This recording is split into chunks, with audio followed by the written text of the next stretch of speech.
Hey, welcome to Courage Called, where faith meets real life. I'm your host, Sharice.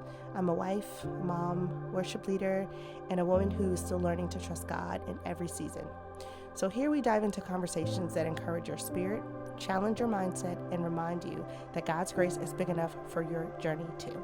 Whether you're in the middle of a breakthrough or still praying through the wait, this is your safe space to grow and to walk in courage. So grab your coffee or your tea, open your heart, and let's get into today's episode.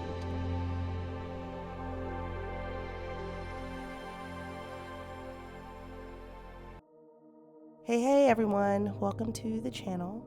And today I wanted to talk about something God has been teaching me in real time. This is grace and seasons, where the people we're in relationship with are in different seasons than we are. Because let's be real, we don't all grow at the same pace.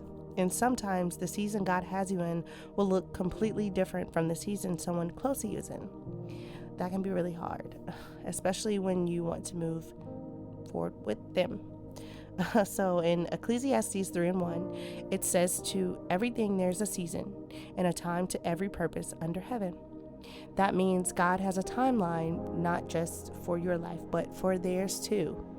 The challenge comes though when the timelines don't really match.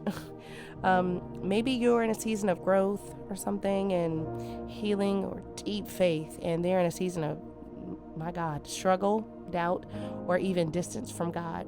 Or maybe you're slowing down and resting while they're in full speed mode, chasing dreams. Either way, it's not the same. And if we're not careful, let me put myself inside, we can get frustrated, judgmental, and even kind of pull away a bit. But grace, it says, "I will love you and walk with you, even if your season looks different than mine." So the reflection that I have gathered for myself is, I've learned that grace doesn't mean that you have to carry someone else's season.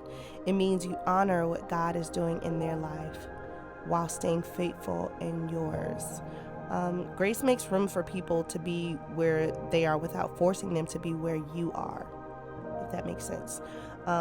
Jesus modeled this perfectly. In John 13, when he washed the disciples' feet, he didn't wait for them to all be in the same place spiritually.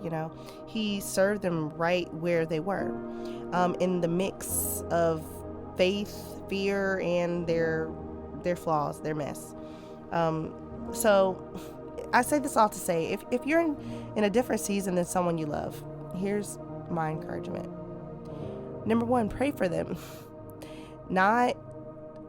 This is the part that is hard. Not to be in your season, but for God's will to be done in theirs.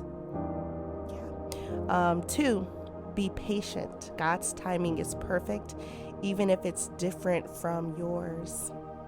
And lastly, stay rooted. Don't abandon your own growth to match theirs. Keep walking your path with Jesus.